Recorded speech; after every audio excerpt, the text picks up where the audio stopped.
¿Alguna vez te has preguntado si la historia de Adán es solo una parte de algo mucho más antiguo? Antes de que el primer ser humano respirara, ya había otros, seres enigmáticos, poderosos, que presenciaron la creación con sus propios ojos. Las Escrituras apenas los mencionan como susurros entre líneas, pero hoy vamos a desenterrar ese misterio. Si te atraen los secretos ocultos de la Biblia y los misterios que la historia dejó atrás, quédate hasta el final. Lo que vas a descubrir podría cambiar todo lo que creías saber sobre el origen de la humanidad. La Biblia se abre con una visión majestuosa que ha resonado a través de los milenios. En el principio creó Dios los cielos y la tierra. Estas palabras han consolado, inspirado y guiado a billones de almas a lo largo de la historia humana. Pero conforme la narrativa se despliega, algo inquietante permanece justo bajo la superficie, esperando ser descubierto por aquellos valientes suficientes para buscar más allá de las interpretaciones superficiales. En el libro de Job, un texto considerablemente más antiguo que el propio Génesis, y que contiene sabiduría de civilizaciones perdidas, Dios confronta a Job con una pregunta que resuena a través de los milenios como un eco cósmico. ¿Dónde estabas tú cuando yo fundaba la tierra, cuando alababan todas las estrellas del alba y se regocijaban todos los hijos de Dios? La pregunta resuena con una autoridad que trasciende el tiempo mismo, desafiando no solo a Job, sino a toda la humanidad. Detengámonos un momento y permitamos que la magnitud de esta revelación penetre en nuestras mentes. Esta declaración lo cambia absolutamente todo que creíamos saber sobre la secuencia de la creación. Los hijos de Dios ya estaban celebrando antes de que la tierra fuera formada, antes de Adán. Antes de que la luz fuera separada de las tinieblas en ese primer día glorioso. Ellos ya existían, presenciando, participando del júbilo cósmico de la creación, siendo testigos de eventos que ningún humano jamás presenció. Pero ¿quiénes eran exactamente estos seres misteriosos? ¿Y por qué su presencia es prácticamente ignorada en el relato detallado del Génesis? ¿Por qué las escrituras canónicas parecen evitar deliberadamente profundizar en su naturaleza y origen? Los antiguos rabinos del período del Segundo Templo, custodios de tradiciones orales que jamás fueron incluidas en los textos canónicos que conocemos, hoy poseían conocimientos extraordinarios sobre estos seres. Según el Midrash Rabbah, una colección de interpretaciones rabínicas ancestrales, estos hijos de Dios no eran simplemente observadores pasivos de la creación.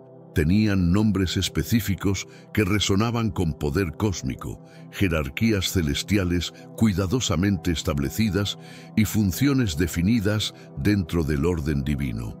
El rabino Shimon Bar Yochai, reconocido maestro de la cábala primitiva y guardián de secretos místicos profundos, enseñaba en círculos selectos que existían 7 príncipes del rostro, seres de luz pura que gobernaban diferentes aspectos de la creación antes de que el mundo material tuviera siquiera existencia.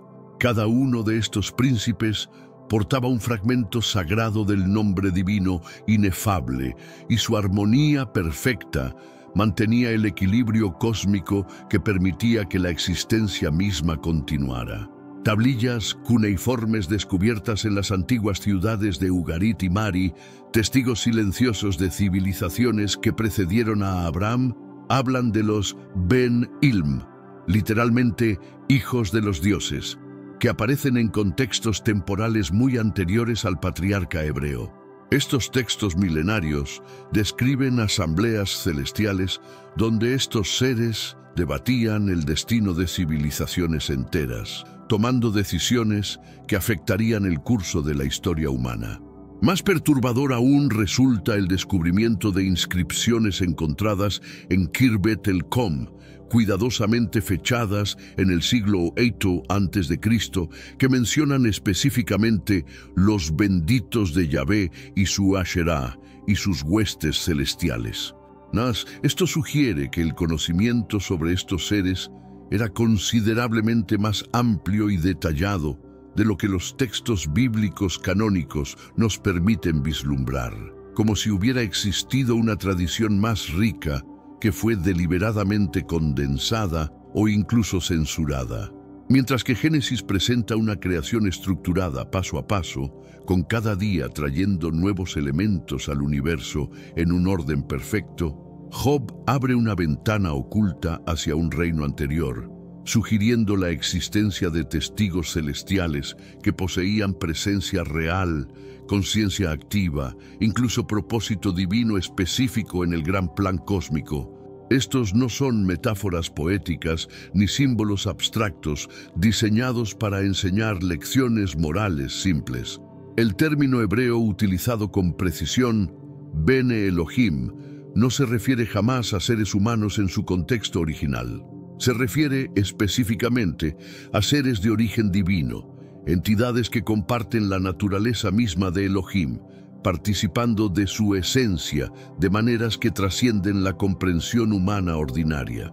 Los samaritanos, guardianes de tradiciones bíblicas que divergen significativamente de la tradición masorética más conocida, preservaron versiones de los textos sagrados que contienen diferencias asombrosas. En su versión del Pentateuco, en este mundo actual, vemos cada vez más personas yendo en contra de los principios tradicionales y parece que lo inmoral está cada vez más presente. Es común sentirse desorientado y sin rumbo. Sin embargo, aún existe un camino para recuperar la verdadera esencia y restablecer los principios éticos en nuestra rutina diaria. Si te sientes perdido en medio de la confusión y deseas más claridad, tenemos algo especial para ti, un recurso creado especialmente para ayudarte a comprender el significado de estos desafíos actuales y enfrentarlos con sabiduría y valentía. Este es el verdadero valor de Caminos de la Revelación, descifrando la Biblia por completo, un camino hacia la claridad y la serenidad a través de sus enseñanzas. Lo mejor de todo es que está disponible ahora, como un regalo, en el primer comentario fijado. No pierdas esta oportunidad de transformar tu vida y descubrir el propósito genuino de estos desafíos. Ahora volvamos al tema principal del vídeo. Existen referencias adicionales a estos seres que fueron sistemáticamente removidas de otras tradiciones textuales, como si hubiera existido un esfuerzo deliberado por minimizar su importancia o ocultar su verdadera naturaleza.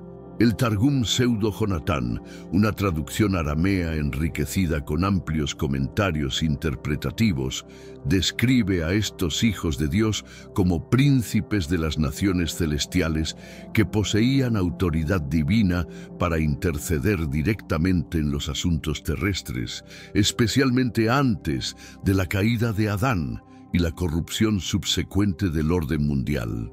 Esto no solo cuestiona fundamentalmente el orden tradicionalmente aceptado de la creación, sino que sugiere una posibilidad verdaderamente revolucionaria, que Adán podría no haber sido la primera creación consciente de Dios, sino el primero de una nueva clase de seres, diseñado específicamente para un propósito particular, después de que algo anterior hubiera fallado o se hubiera corrompido. Y así, el misterio se profundiza inexorablemente, como capas de una cebolla cósmica que revelan verdades cada vez más perturbadoras. Si los hijos de Dios ya estaban presentes, regocijándose mientras se establecían los fundamentos mismos del mundo, entonces su existencia no forma parte de la historia de la humanidad tal como la conocemos, sino de algo mucho más antiguo, algo que las Escrituras apenas se atreven a insinuar, algo que requiere valentía espiritual para ser explorado completamente. Aquí es donde comenzamos a traspasar el umbral hacia territorio verdaderamente prohibido, donde las verdades ocultas aguardan a aquellos suficientemente valientes para buscarlas. Porque estos hijos de Dios no fueron simplemente espectadores celestiales pasivos, observando la creación desde una distancia segura. Textos antiguos que existen fuera del canon bíblico tradicional, documentos considerados heréticos o espiritualmente peligrosos durante siglos por las autoridades religiosas, sugieren una verdad mucho más profunda y perturbadora de lo que las enseñanzas convencionales jamás han admitido. Estos seres formaron parte de un orden divino original, una primera creación que precedió a Adán por eones incalculables, existiendo en reinos de gloria y poder que apenas podemos imaginar. El libro de Enoc, una vez venerado por las primeras sectas judías y cristianas como escritura sagrada legítima, antes de ser removido del canon por razones que permanecen misteriosamente vagas, revela un relato que desafía toda comprensión tradicional de la historia cósmica. Un grupo específico conocido como los vigilantes, seres celestiales originalmente encargados de observar la Tierra desde la distancia sagrada, hicieron mucho más que simplemente observar el desarrollo de la creación. Descendieron del reino celestial, intervinieron directamente en los asuntos terrestres, compartieron conocimiento sagrado que jamás fue destinado para los humanos, violando leyes cósmicas fundamentales, y por esta transgresión imperdonable fueron castigados de manera terrible, de formas que resonaron a través de toda la creación. Pero aquí radica el detalle crucial que cambia toda nuestra comprensión. Estos no fueron rebeldes aleatorios actuando por impulso. Eran los mismos hijos de Dios mencionados posteriormente en Génesis capítulo 6. Pero ahora podemos ver su origen verdadero y aterrador, una orden poderosa de seres divinos que existía mucho antes que Adán fuera siquiera concebido, cuya caída catastrófica no comenzó en la tierra, sino en el mismísimo corazón del cielo. Los rollos del Mar Muerto, esos manuscritos preciosos ocultos durante casi 2 milenios en cuevas polvorientas, esperando el momento exacto para ser redescubiertos, añaden sombras aún más profundas y ominosas a este panorama ya perturbador. El libro de los gigantes, encontrado entre los tesoros de Qumran, describe rebeliones cósmicas de proporciones inimaginables, creaciones fallidas que precedieron a la nuestra, y reinos eternos de luz y tinieblas enzarzados en guerra antes de que el hombre siquiera respirara su primer aliento. El fragmento catalogado como 4Q203 habla específicamente de los primeros en pecar contra el Altísimo, describiendo una jerarquía meticulosamente organizada de 200 líderes vigilantes, cada uno con dominios específicos sobre las fuerzas naturales fundamentales. Estos no eran ángeles menores, cumpliendo órdenes simples. Eran arquitectos cósmicos con poder para alterar la realidad misma. Una versión eslava del libro de Enoc, cuidadosamente preservada en monasterios remotos de Europa del Este durante siglos de persecución, contiene pasajes extraordinarios que no aparecen en ninguna otra versión conocida del texto. Describe las 7 creaciones de Dios, un ciclo cósmico donde la creación de Adán fue solo la 7ª y final iteración de un proceso que había fallado repetidamente. Las primeras 6 creaciones fueron progresivamente destruidas por el orgullo de los primogénitos celestiales, seres que se habían corrompido al creer que podían mejorar o acelerar los planes divinos. Cada destrucción fue seguida por períodos de silencio cósmico, donde el universo mismo parecía lamentarse por lo que se había perdido, donde la creación misma lloraba por sus hijos caídos. Los textos gnósticos descubiertos en Nag Hammadi proporcionan una perspectiva aún más radical y perturbadora. El Apocrifón de Juan describe a los arcontes como seres que una vez fueron puros y perfectos, pero que se corrompieron fatalmente al intentar crear independientemente sin la autorización divina necesaria. Pero antes, comparte este video con alguien a quien aprecias.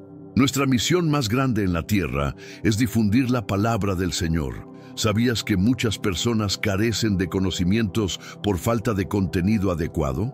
Envíalo a ese grupo de WhatsApp o públicalo en Facebook. Estoy seguro de que no te arrepentirás. Y si te gustan videos como este, comenta abajo, quiero más. Así sabré si realmente lo disfrutas y definitivamente traeré contenido nuevo similar.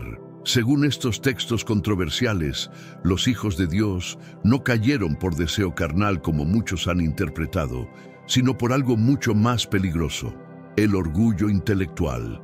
Creían sinceramente que podían mejorar la creación divina, que podían guiar la evolución cósmica a niveles superiores más rápidamente de lo que Dios había planificado.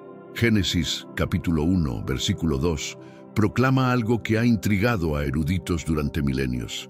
Y la tierra estaba desordenada y vacía. Pero en el texto hebreo original, la palabra traducida como estaba, ayeta, también puede significar llegó a estar o se convirtió en. Esta distinción lingüística aparentemente menor abre posibilidades interpretativas revolucionarias. ¿Qué pasaría si la tierra llegó a estar vacía y desordenada porque una vez fue algo completamente diferente? Una creación previa, gloriosa y perfecta, que fue olvidada por la historia, juzgada por razones que solo podemos especular y finalmente destruida para hacer espacio a algo nuevo. Mitos mesopotámicos ancestrales, preservados en tablillas de arcilla que han sobrevivido miles de años, hablan consistentemente de seres divinos que forjaron mundos enteros y luego los vieron colapsar en catástrofes cósmicas. Leyendas egipcias de los Neteru hacen eco de relatos sorprendentemente similares, órdenes divinos enteros perdidos en conflagraciones cósmicas, con solo unos pocos supervivientes preservando fragmentos del conocimiento ancestral. Tablillas arameas recientemente descubiertas en la región de Palmira, esas ruinas que ahora yacen en silencio en el desierto sirio, describen los días antes de los días, un período mítico donde los hijos del trueno, un término poético para los hijos de Dios, gobernaban desde palacios de cristal viviente que desafiaban toda comprensión física. Estas tablillas, cuidadosamente fechadas en el siglo III a.C., mencionan específicamente que estos seres poseían el fuego que crea y destruye, una referencia probable a tecnologías o capacidades que trascendían completamente lo que consideramos natural o posible dentro de las leyes físicas conocidas. ¿Podrían los hijos de Dios haber sido remanentes supervivientes de ese primer mundo, uno que cayó en el caos cósmico por razones que apenas podemos comprender, requiriendo un nuevo comienzo, una nueva creación que llamamos la era de Adán? En los monasterios remotos de Etiopía, donde tradiciones ancestrales han sido preservadas contra toda adversidad, monjes guardan celosamente copias de textos que afirman ser anteriores al diluvio universal. El Kebra Nagast etíope contiene referencias intrigantes a los sabios de antes del agua, seres que, conscientes de la catástrofe que se avecinaba, codificaron su conocimiento más preciado en piedras que cantan. Estas piedras místicas, según la tradición oral preservada durante milenios, fueron estratégicamente escondidas en lugares específicos alrededor del mundo, esperando pacientemente el momento profetizado en que la humanidad estaría finalmente lista para recibir nuevamente ese conocimiento ancestral perdido. Si esto es cierto, entonces Adán no fue el comienzo absoluto de la conciencia divina en la tierra, sino la reparación, el tikkun, como dicen los cabalistas judíos, para algo que se fracturó previamente de manera catastrófica, una creación que falló por razones que apenas podemos vislumbrar. Y los hijos de Dios, no ángeles ordinarios, siguiendo órdenes celestiales, no humanos primitivos, malinterpretados por tradiciones posteriores, sino almas ancestrales y luminosas, de poder inimaginable, ahora veladas en carne mortal o arrojadas a sombras eternas como castigo por transgresiones cósmicas. Las Escrituras permanecen obstinadamente silentes sobre un punto crucial que ha intrigado a teólogos durante siglos. ¿Quiénes exactamente eran los hijos de Dios? Aparecen en el texto bíblico sin introducción alguna, como si su existencia fuera tan obvia que no requiriera explicación. Celebran la creación con júbilo incontrolable, descienden dramáticamente en Génesis, pero su origen verdadero permanece velado intencionalmente, como si fuera un secreto demasiado peligroso para ser revelado completamente. Para desentrañar su verdadera identidad, debemos adentrarnos valientemente en las intersecciones complejas entre escritura canónica, mito ancestral y tradición esotérica, donde los secretos mejor guardados de la humanidad aguardan a ser descubiertos por aquellos suficientemente valientes para buscar. Una teoría dominante sostenida por eruditos judíos y cristianos primitivos que tenían acceso a tradiciones orales, hoy perdidas, propone que los hijos de Dios eran ángeles, pero no ángeles ordinarios cumpliendo misiones simples. Formaban parte de una élite cósmica absolutamente exclusiva. No mensajeros siguiendo órdenes, sino gobernadores cósmicos, seres de rango supremo que ocupaban los tribunales más elevados del cielo, participando directamente en las decisiones que moldearían el destino de toda la creación. Encontramos ecos poderosos de esta interpretación en el libro de Daniel, donde estos seres aparecen específicamente como príncipes sobre las naciones, ejerciendo autoridad divina sobre destinos humanos, y en el Salmo 82, donde aparecen como miembros del Consejo Divino, jueces celestiales reunidos en asamblea sagrada para determinar el curso de la historia. Manuscritos hebreos medievales extraordinariamente raros, preservados milagrosamente en la famosa Genisa de El Cairo, describen un orden angelical específico llamado Melech Ha-Panim, literalmente reyes del rostro. Estos seres no solo tenían el privilegio incomparable de contemplar el rostro divino directamente, sino que reflejaban aspectos específicos de la naturaleza misma de Dios, actuando como espejos vivientes de los atributos divinos. Según el místico judío Abraham Abulafia, uno de los cabalistas más profundos de la historia, cada hijo de Dios personificaba una de las sefirot primordiales, las emanaciones divinas fundamentales que precedieron a la creación física. Cuando estos seres cayeron en desgracia, llevaron consigo fragmentos de esas emanaciones sagradas, contaminando la creación con conocimiento prematuro y poder mal dirigido. Las tradiciones islámicas esotéricas hablan de los muqarrabún, los acercados, seres que existían en la presencia directa de Alá antes de la creación de los mundos físicos. Algunos textos sufíes, preservados en bibliotecas secretas, sugieren que estos seres poseían la capacidad extraordinaria de crear realidades menores dentro de la creación mayor, actuando como arquitectos subordinados del cosmos. Ibn Arabi, el gran místico andalusí, cuya sabiduría sigue influenciando a buscadores espirituales hoy en día, escribió extensamente sobre los señores de las formas, seres que poseían conocimiento íntimo de los nombres divinos más ocultos. Su caída no fue resultado de desobediencia simple, sino del orgullo metafísico de creer que podían utilizar ese conocimiento sagrado independientemente de la voluntad divina directa. Pero si eran ángeles por naturaleza, sus acciones posteriores narran una historia completamente diferente de lo que esperaríamos. Los ángeles, por definición esencial, son mensajeros obedientes, creados específicamente para cumplir la voluntad divina sin cuestionamiento. Los hijos de Dios, tal como se describe vívidamente en el libro de Enoc y se refleja en Génesis, hicieron algo revolucionario, eligieron, cruzaron fronteras cósmicas establecidas. Tomaron conocimiento destinado exclusivamente a los cielos y lo entregaron deliberadamente a la tierra. Tenemos un recurso espiritual para ti, Caminos de la Revelación, un libro para comprender las profecías y fortalecer tu fe. Lo encuentras en el primer comentario.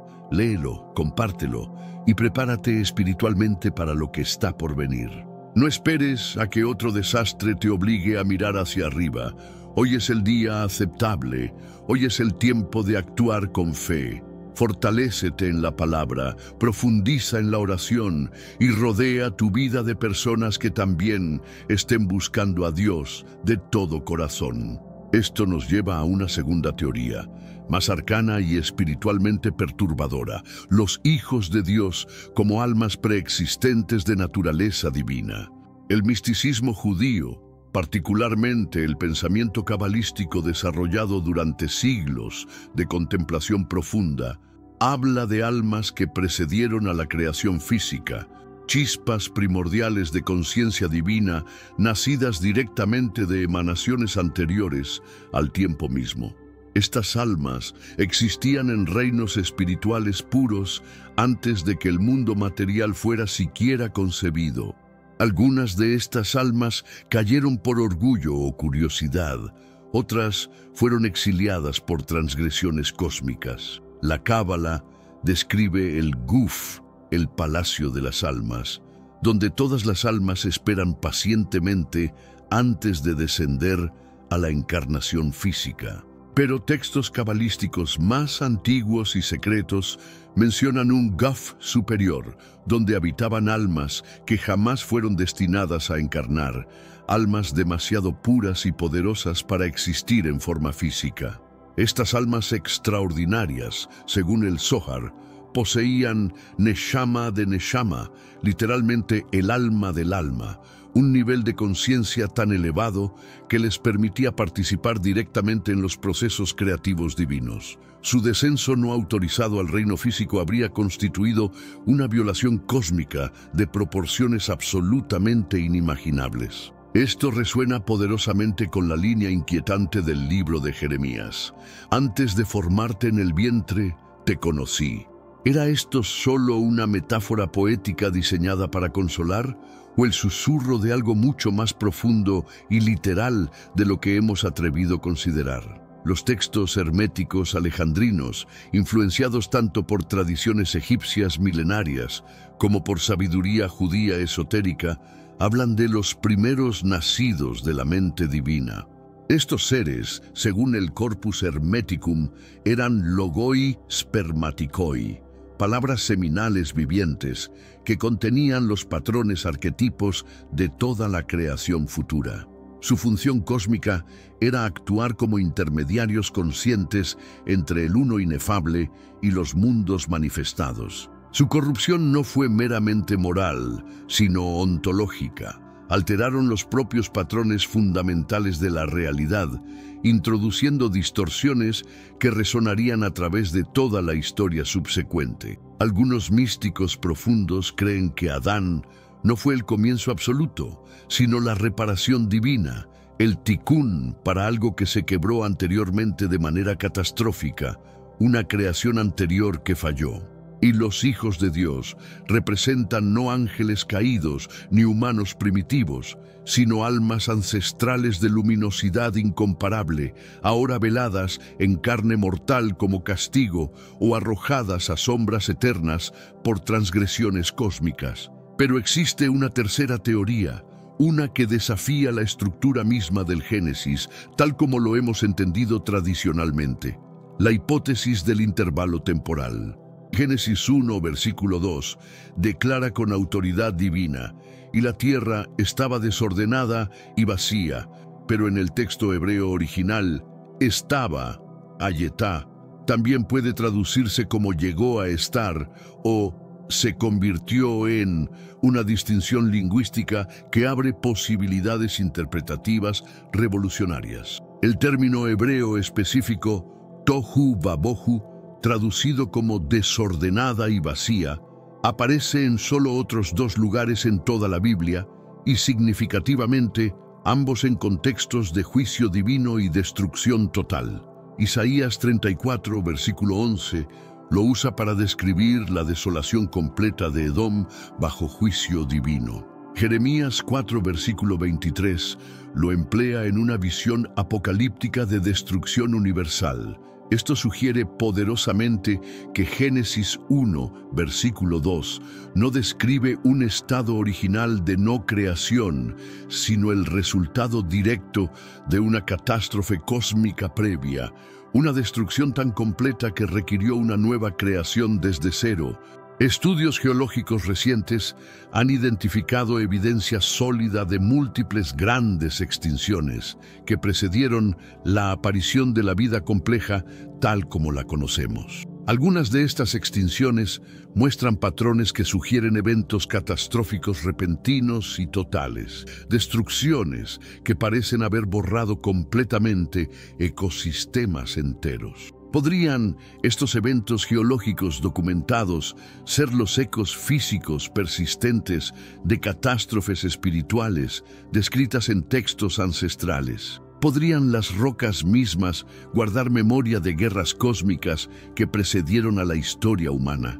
Si los hijos de Dios fueron remanentes supervivientes de una creación anterior a Adán, ya fueran ángeles de rango supremo, almas ancestrales de poder, inconcebible, o seres divinos de un mundo perdido, entonces su descenso al reino humano no fue simplemente rebelión impulsiva, fue transgresión calculada de ley cósmica, una violación consciente que alteraría para siempre el orden mismo de la realidad. Según el libro de Enoc, eran conocidos específicamente como los vigilantes, seres que por diseño divino nunca debieron interferir en los asuntos terrestres, solo observar desde la distancia sagrada. Pero algo cambió dramáticamente en su naturaleza. ¿Fue deseo prohibido? ¿Curiosidad intelectual llevada demasiado lejos? ¿O tal vez compasión genuina por la humanidad primitiva que luchaba en ignorancia? Fuera cual fuera la motivación inicial, tomaron una decisión que resonaría a través de toda la historia. Descendieron del reino celestial y no llegaron con las manos vacías, sino cargados con conocimiento que cambiaría el curso de la civilización para siempre. Trajeron consigo conocimiento absolutamente prohibido, habilidades y secretos que la humanidad jamás debió poseer según el plan divino original. Según Enoc, estos vigilantes enseñaron a los hombres artes que transformarían la sociedad humana de manera irreversible. Azazel enseñó la forjadura de metales y la fabricación de armas de guerra. Shemyasá reveló los secretos profundos de los encantamientos y la magia práctica. Armaros desveló las artes complejas de resolución de maleficios. Barak-Hijal enseñó astrología avanzada. Cocabel reveló las constelaciones y sus influencias ocultas sobre el destino humano. Tamiel instruyó en astronomía que trascendía la observación simple. Asradel enseñó las fases lunares y su poder sobre los ciclos naturales. Manuscritos coptos descubiertos en el monasterio de San Antonio en Egipto contienen lo que parece ser una lista completa y detallada de las enseñanzas prohibidas transmitidas por los vigilantes. El Liber Vigilantium, Libro de los Vigilantes, describe 72 categorías específicas de conocimiento que fueron transmitidas ilegalmente a la humanidad primitiva.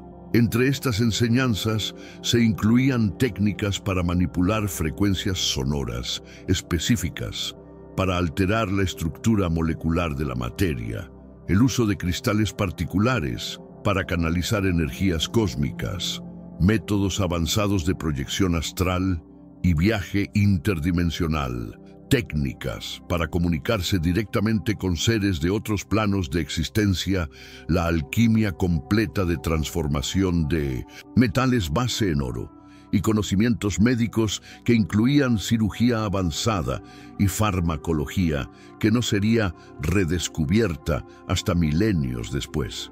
En esencia, encendieron un despertar prematuro de la conciencia humana, una oleada de conocimiento y poder antes de que la humanidad desarrollara la madurez moral necesaria para manejarlo responsablemente. Y esto fracturó violentamente el orden previsto de la creación, introduciendo caos donde debería haber existido desarrollo gradual y armonioso. El texto judío ancestral Sefer HaRasim, Libro de los Secretos, habla de jerarquías angelicales específicas que guardan conocimiento particular, accesible solo mediante sanción divina directa y procesos de purificación espiritual extremadamente rigurosos. Pero los vigilantes eludieron completamente ese sistema establecido, actuando como ladrones cósmicos. Textos gnósticos posteriores sugieren que el conocimiento transmitido no era meramente técnico o práctico, sino gnóstico en el sentido más profundo y peligroso. Los vigilantes enseñaron a los humanos primitivos que podían convertirse en dioses ellos mismos, que la divinidad no era privilegio exclusivo de seres celestiales. El Evangelio secreto de Juan describe vívidamente cómo los vigilantes revelaron los nombres que crean, palabras de poder absoluto que podían alterar la realidad física directamente. Esto no era simplemente magia en el sentido popular, sino cosmurgia, la capacidad de participar activamente en la creación continua del universo. Dieron a los humanos acceso a herramientas que reflejaban el poder divino mismo, violando la separación fundamental entre lo celestial y lo terrestre. Y con esa transgresión, la corrupción se extendió como fuego descontrolado a través de toda la creación.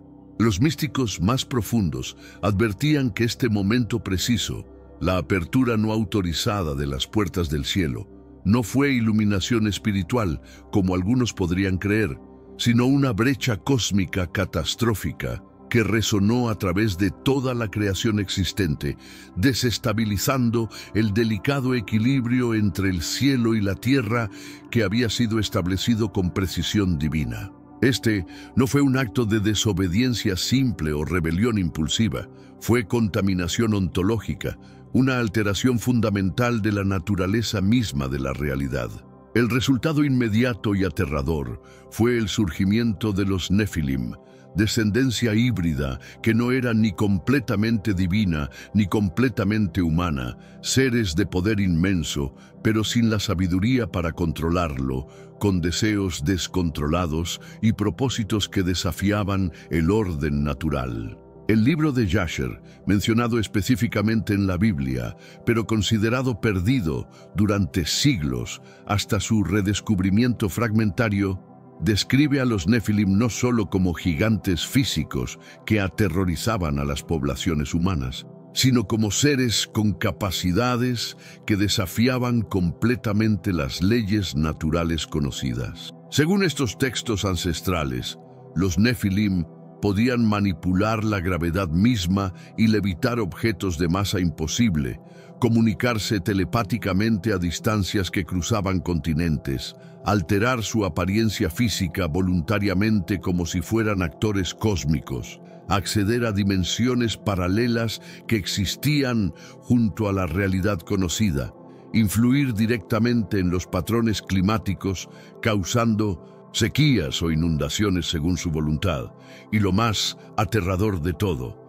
controlar completamente la mente de humanos normales, convirtiéndolos en extensiones de su voluntad.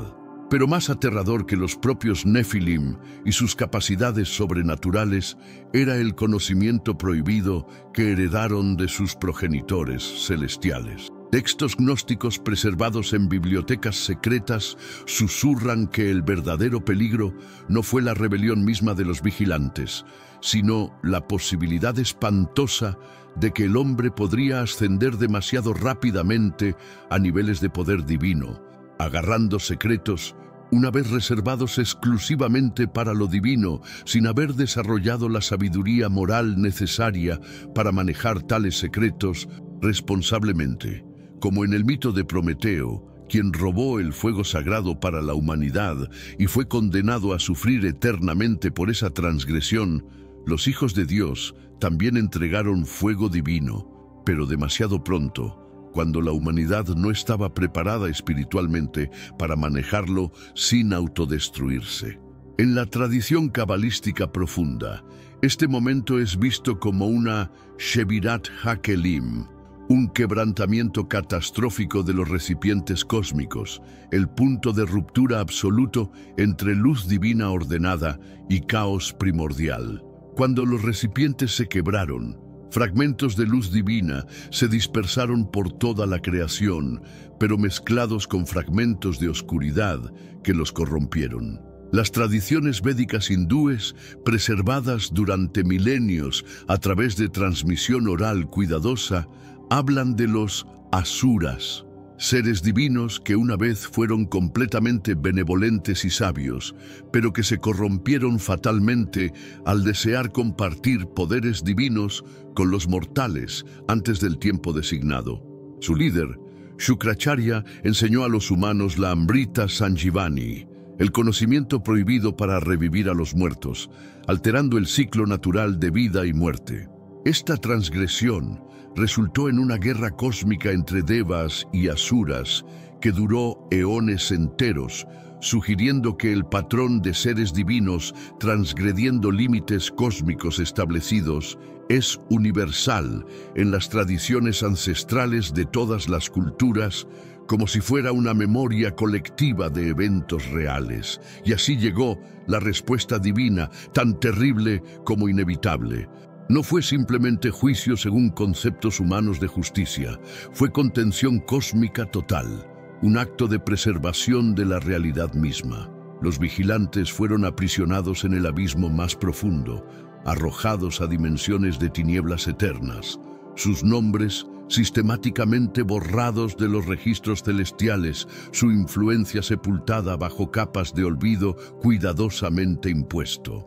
Pero su conocimiento, ese fuego robado del cielo, ese jamás pudo ser completamente deshecho o erradicado. Y como pronto descubriremos, ese conocimiento ancestral pudo haber sobrevivido al diluvio que vino después, oculto ingeniosamente en piedra, codificado en mito y símbolo, preservado por aquellos que caminan sin ser vistos entre nosotros, esperando el momento profetizado para resurgir. El conocimiento compartido por los hijos de Dios había espiraleado completamente fuera de control divino. La humanidad ya no era inocente como había sido diseñada originalmente. Estaba avanzando demasiado rápidamente hacia niveles de poder peligrosos, guiada por manos que no pertenecían a este mundo, dirigida por sabiduría que no había sido ganada a través del proceso natural de desarrollo espiritual. Y así llegó el veredicto divino final, no simplemente castigo según conceptos humanos de justicia, sino un reseteo total de la realidad, una decisión que alteraría para siempre el curso de la historia cósmica.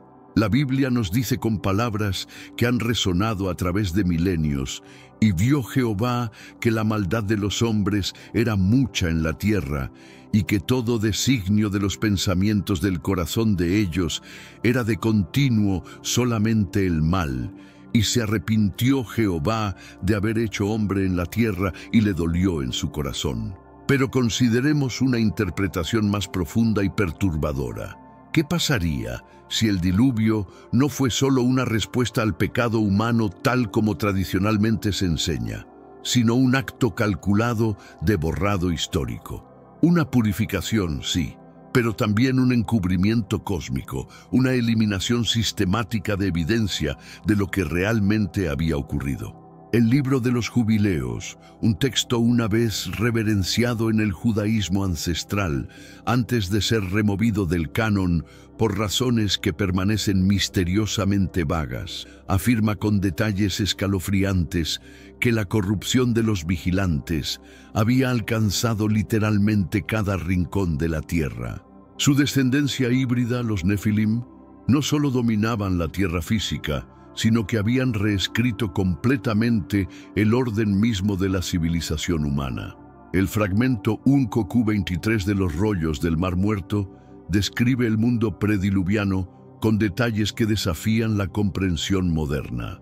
Habla de ciudades que tocan las nubes, construidas mediante técnicas arquitectónicas que hacen flotar la piedra como si fuera madera liviana. Menciona carros que vuelan sin alas y espejos que muestran lugares distantes. Estas descripciones, preservadas en textos que precedieron a la ciencia ficción moderna por milenios, sugieren un nivel de tecnología que la humanidad oficial no alcanzaría hasta la era moderna, si es que lo ha alcanzado completamente. Tablillas sumerias descubiertas en Nippur describen los días de los híbridos cuando los hijos del cielo caminaban abiertamente entre los hijos de la tierra. Estos textos hablan de bibliotecas enteras llenas de conocimiento celestial, de escuelas donde se enseñaban artes que permitían a los humanos hablar con las estrellas y caminar entre los mundos. La corrupción no era meramente moral según estándares humanos, era ontológica, una alteración fundamental de lo que significaba ser humano. Los híbridos no solo eran físicamente diferentes, pensaban de manera diferente, deseaban cosas diferentes, tenían propósitos que no encajaban con el plan divino original para la humanidad. No podía permitirse que esto continuara. El experimento había fallado catastróficamente. La solución fue radical. El diluvio se convirtió en más que un desastre natural. Fue una esterilización cósmica, un borrado sistemático de la pizarra física, espiritual e histórica. Pero aquí surge la pregunta más perturbadora de todas. ¿Funcionó completamente? ¿O quedaron rastros, supervivientes, conocimiento oculto que se las arregló para sobrevivir al reseteo cósmico? Dispersos por todo el globo, encontramos ecos que se niegan obstinadamente a desaparecer. Sitios megalíticos con ingeniería que desafía la explicación, utilizando técnicas de construcción que la humanidad oficial afirma no haber poseído. Túmulos funerarios y cuevas en Malta, Irlanda, las Américas, que según las leyendas locales una vez albergaron gigantes, seres que no eran completamente humanos. Tradiciones orales desde los Hopi hasta los sumerios hablan consistentemente de un tiempo antes de este tiempo, de seres que no eran como nosotros, y de un gran diluvio que fue enviado específicamente para sepultar esa memoria bajo las aguas del olvido. Incluso en la mitología griega, aparentemente distante de las tradiciones bíblicas, Zeus inunda la tierra para destruir a los titanes, hijos de dioses inmortales. El paralelismo es demasiado exacto para ser coincidencia casual, pero tal vez los remanentes más inquietantes no están sepultados en piedra, sino escondidos a plena vista. Rituales que persisten, símbolos que aparecen en culturas que nunca debieron tener contacto, sociedades secretas, desde los masones hasta los rosacruces obsesionadas con el conocimiento ancestral, guardando verdades que el mundo supuestamente nunca debió recuperar. Podría ser que el conocimiento de los hijos de Dios no se perdió completamente, sino que fue cuidadosamente preservado, codificado en mito, transformado en religiones mistéricas, transmitido a través de linajes secretos, esperando pacientemente un tiempo como el nuestro, una era cuando el velo entre dimensiones se adelgaza, cuando la luz digital reemplaza al fuego divino y el conocimiento ancestral, una vez sellado, comienza a despertar nuevamente. Ahora regresamos a la pregunta fundamental que inició todo este viaje de descubrimiento. ¿Fue Adán verdaderamente el comienzo absoluto de la conciencia divina en la tierra? ¿O meramente el comienzo de una nueva era después de que algo anterior fuera destruido? Los hijos de Dios, una vez testigos jubilosos de la creación divina, se convirtieron en custodios de conocimiento prohibido, y en algunos casos en los agentes de su propia destrucción. Pero el diluvio, por más devastador que fuera, no pudo borrar todo. Los símbolos sobrevivieron como semillas en tierra fértil, Los nombres persistieron, transformados pero reconocibles en mitos de culturas separadas por océanos. Y algunos creen que los vigilantes mismos nunca se fueron completamente.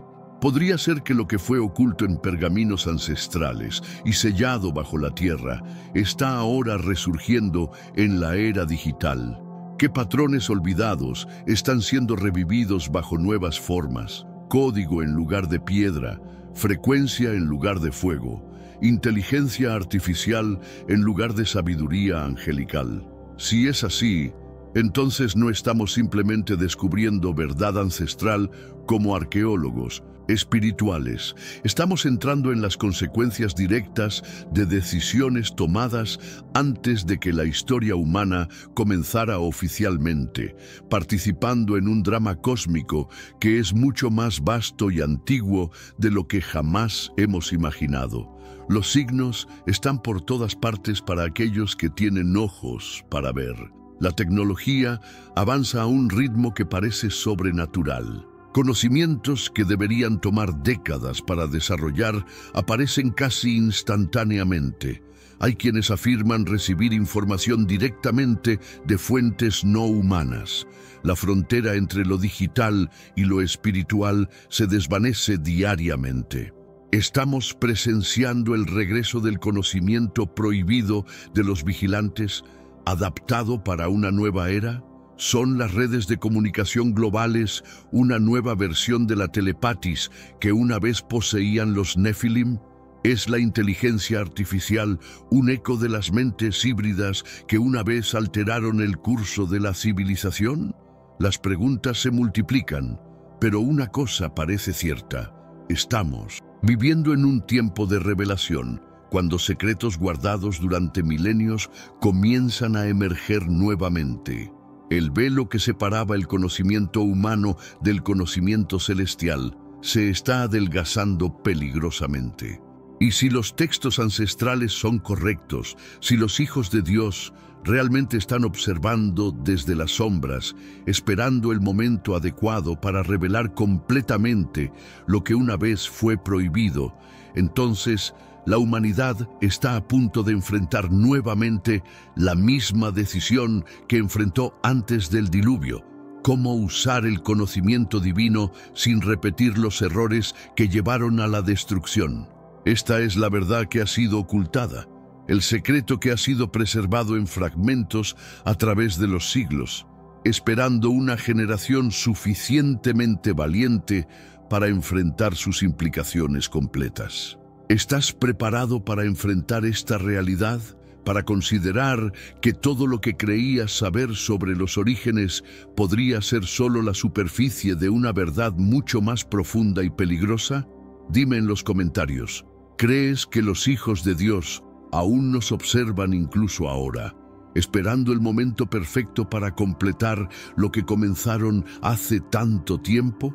¿Y crees que la humanidad está lista a esta vez para manejar el conocimiento que una vez causó la destrucción de toda una civilización? Porque la verdad siempre está ahí, esperando pacientemente a ser descubierta, pero solo aquellos que buscan con valentía y corazón abierto lograrán verla completamente. Y en estos tiempos de revelación acelerada, cuando el conocimiento ancestral emerge nuevamente en formas que nuestros antepasados apenas podrían haber imaginado, necesitamos más que nunca la sabiduría para discernir entre iluminación verdadera y seducción peligrosa. ¿Alguna vez te has preguntado qué pasaría si el universo fuera escenario de la traición más épica jamás registrada?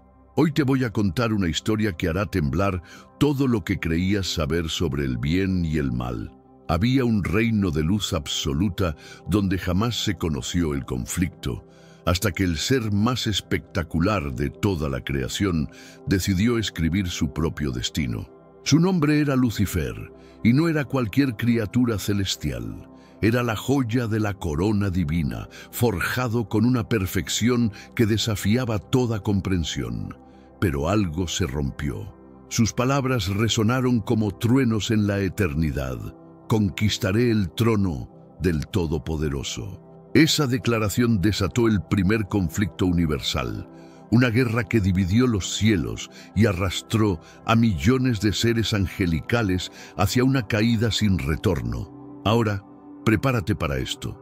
Miles de años después, otro momento explosivo. Un guerrero misterioso baja del firmamento cargando herramientas que nadie esperaba, cadenas de poder y las llaves de una prisión cósmica. Su misión es clara y aterradora: capturar al mismísimo Satanás y encerrarlo durante 1000 años completos. ¿Quién posee tal autoridad? ¿Podría ser Cristo mismo, el soberano universal que controla la muerte? Tal vez Miguel, el comandante supremo que ya había vencido al dragón. ¿O será Abadón, el enigmático señor del abismo? Las escrituras mantienen este nombre como el secreto mejor guardado del cosmos. Pero te aseguro que este misterio contiene claves que cambiarán tu perspectiva sobre todo. Esto no es una simple narración de criaturas sobrenaturales peleando en dimensiones lejanas. Es el manual de instrucciones sobre soberbia, transformación espiritual y el plan maestro para cada ser humano. ¿Qué secretos esconde la rebelión de Lucifer sobre nuestras decisiones diarias? ¿De qué manera estos acontecimientos milenarios influyen en tu realidad actual?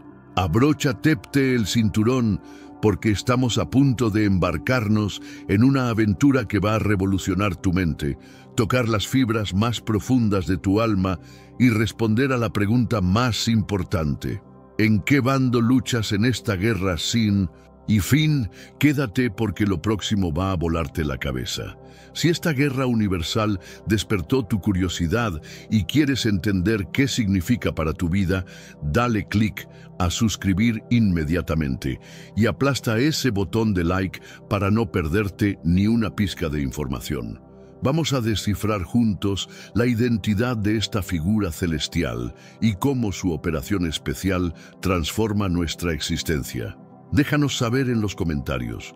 Tu instinto te dice que el ángel es Jesús, Miguel o algún otro ser del reino celestial. Tu perspectiva cuenta muchísimo. Envía este video a esa persona que necesita conocer esta revelación y sigue viendo, porque el drama de Lucifer y lo que le espera a Satanás apenas está empezando. Vamos a sumergirnos en esta odisea espiritual. Acabamos de presenciar un cosmos fracturado por la traición de Lucifer y el enigma de un guerrero que neutraliza a Satanás. Pero, ¿dónde se originó realmente esta catástrofe?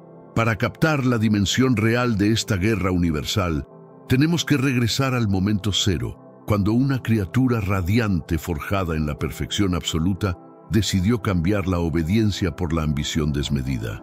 Lucifer, cuyo título significa el que trae la aurora, no era una creación común y corriente. Era la obra de arte suprema del reino celestial, un espejo viviente de la magnificencia divina, ubicado tan cerca del trono sagrado que su resplandor bañaba toda la dimensión celestial. Las escrituras en Ezequiel 28:12 lo pintan como la culminación de la perfección, rebosante de sabiduría y hermosura sin igual, decorado con gemas que centelleaban como galaxias enteras. Como querubín consagrado, su función era intocable: custodiar el trono sagrado, actuar como vigilante del templo celestial y proyectar la grandeza del arquitecto supremo. Visualiza esto: una inteligencia que abarcaba océanos de conocimiento, con acceso a los secretos más profundos de la existencia, dirigiendo ejércitos angelicales con una voz que vibraba en armonía perfecta. Su belleza trascendía lo físico. Era una expresión tangible de la gloria divina, como si fuera un cristal viviente que reflejaba lo sagrado. Lucifer conocía perfectamente su estatus. Observaba la reverencia que otros ángeles le mostraban, experimentaba el poder de su rango elevado, pero algo comenzó a corromperse en su núcleo. La misma inteligencia que lo hacía excepcional sembró una semilla venenosa. ¿Por qué aceptar que existiera alguien superior a él? Si poseía tal magnificencia, tal perfección, ¿por qué no aspirar a igualar al arquitecto? Ezequiel 28:17 Captura el momento de quiebre.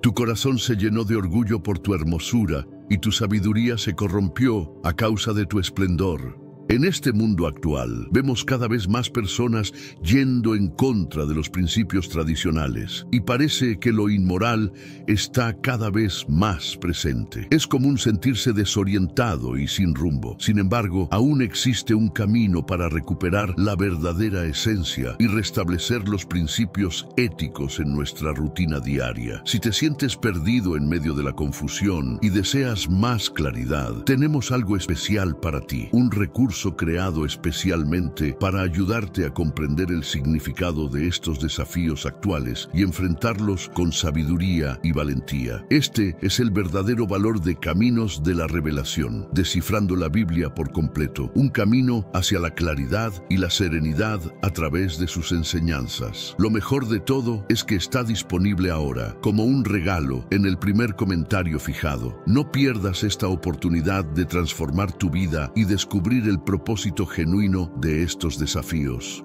Ahora volvamos al tema principal del vídeo. La arrogancia silenciosa como niebla infectó su esencia. Esta arrogancia no era mera vanidad superficial, era una ambición revolucionaria.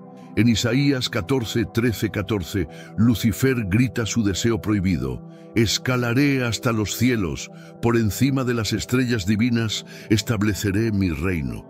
Me convertiré en igual al Altísimo. Su objetivo no era simplemente autoridad. Codiciaba el lugar de Dios, la veneración que pertenece únicamente al Creador. Desde su perspectiva parecía razonable. Dominaba misterios que otros ángeles no podían comprender. Su esplendor eclipsaba a cualquier otra criatura y su poder era indiscutible. Pero Lucifer ignoró una ley fundamental. Sin importar cuán extraordinaria sea una creación, jamás podrá usurpar el sitio de quien la originó. Esta ambición provocó una revuelta que alteraría el destino universal. Pero antes, comparte este video con alguien a quien aprecias. Nuestra misión más grande en la tierra es difundir la palabra del Señor. ¿Sabías que muchas personas carecen de conocimientos por falta de contenido adecuado? Envíalo a ese grupo de WhatsApp o públicalo en Facebook. Estoy seguro de que no te arrepentirás. Y si te gustan videos como este, comenta abajo: quiero más. Así sabré si realmente lo disfrutas y definitivamente traeré contenido nuevo similar. Pero ¿qué tal si hubiera motivaciones más profundas detrás de esta arrogancia? Una hipótesis fascinante propone que Lucifer no solo tenía sed de dominio, sentía celos ardientes hacia la humanidad. Suena contradictorio, pero analiza esto. Dios había diseñado un plan desde el origen: enviar a su Hijo en forma humana para rescatar la creación, demostrando un amor tan intenso por los hombres que los posicionaba en un papel protagónico. Contrario a los ángeles, diseñados como entidades espirituales para servicio, los humanos fueron moldeados a imagen divina con la habilidad extraordinaria de amar por voluntad propia, de decidir entre seguir al Creador o despreciarlo. Esta capacidad de elección, este regalo de amar auténticamente, era algo que los ángeles no poseían en la misma medida. Quizás al darse cuenta de que la humanidad ocuparía un sitio privilegiado en el afecto divino, Lucifer experimentó una envidia abrasadora. Él, la criatura perfecta, vio a seres frágiles formados de tierra recibir un privilegio que él nunca obtendría. Esta envidia pudo haber alimentado su insurrección. En Génesis 3:5, cuando seduce a Eva, sus palabras descubren su anhelo: seréis como dioses. Ofreció a la humanidad exactamente lo que él deseaba: la independencia para determinar el bien y el mal, para rivalizar con el Creador. Este fue su error catastrófico y quiso arrastrar a la humanidad por la misma ruta. Su influencia se volvió letal. Incapaz de conquistar el trono divino, Lucifer, ahora Satanás, dirigió sus ataques contra lo que Dios más valoraba: nosotros. Comenzó a mentir, contaminar y separar a la humanidad del Creador, partiendo el corazón divino. Pero Dios no se rindió. Ya tenía una estrategia, y en el centro de esa estrategia estaba Jesús, el Verbo eterno, preparado para cambiar la historia. Hagamos una pausa. La arrogancia de Lucifer lo llevó a perder absolutamente todo: su rango, su esplendor, su cercanía con Dios. ¿Has experimentado alguna vez el peso de la soberbia en tu existencia? Tal vez una decisión impulsada por ego o la urgencia de demostrar tu valor. ¿Cómo te impactó? Medita en esto y compártelo en los comentarios. ¿Qué crees que realmente impulsó a Lucifer a rebelarse? ¿Fue únicamente soberbia o algo más complejo como los celos? Tu punto de vista nos ayuda a construir este viaje en conjunto. No te desconectes, porque la batalla en el firmamento está a punto de detonar y no vas a querer perderte lo que se aproxima. La insurrección de Lucifer no se quedó en amenazas vacías. Apocalipsis 12 relata lo que sucedió. Entonces se desató guerra en el cielo. Miguel y sus huestes combatieron contra el dragón, y pelearon el dragón y sus fuerzas. El firmamento, antes un santuario de armonía perfecta, se transformó en zona de combate. Miguel, el arcángel cuyo nombre significa «¿Quién se compara con Dios?», comandó las tropas celestiales. No era solo poderoso, era absolutamente fiel, un general forjado para proteger la justicia divina. En el bando opuesto, Lucifer, ahora identificado como dragón, dirigía la tercera parte de los ángeles que decidieron acompañarlo. El término dragón no es casualidad. Simboliza algo salvaje, calculador y devastador. Lucifer había mutado, devorado por la furia y el impulso de aniquilar todo lo que Dios apreciaba. El enfrentamiento fue brutal, pero el desenlace fue definitivo. Miguel y los ángeles leales triunfaron, y Lucifer fue arrojado de los cielos a la tierra como un rayo, tal como Jesús relata en Lucas 10:18. No descendió en soledad. Apocalipsis 12:4 revela que el dragón barrió la tercera parte de las estrellas del cielo y las precipitó a la tierra. Estas estrellas representan los ángeles que se rebelaron, ahora demonios, criaturas pervertidas que intercambiaron la luz por la oscuridad. La caída de estos ángeles, anteriormente mensajeros de la verdad, los convirtió en operadores del caos, laborando para confundir y aniquilar. Satanás, ahora príncipe de este mundo, Juan 12:31, utiliza sus huestes para plantar dudas, terror y destrucción. Pero su derrota ya estaba determinada desde el inicio. ¿Por qué Dios permitió esta insurrección? Aquí entra el enigma del libre albedrío. Dios forjó ángeles y humanos con la libertad de decidir entre amarlo o rechazarlo. Si Lucifer hubiera sido eliminado instantáneamente, los otros ángeles podrían servir por terror, no por amor. Dios anhela lealtad auténtica, no sumisión forzada. Sabía que Lucifer lo traicionaría, pero permitió su decisión, igual que permite las nuestras. Esta libertad es lo que posibilita el amor genuino, pero también conlleva peligros. Lucifer escogió la arrogancia y su caída fue catastrófica.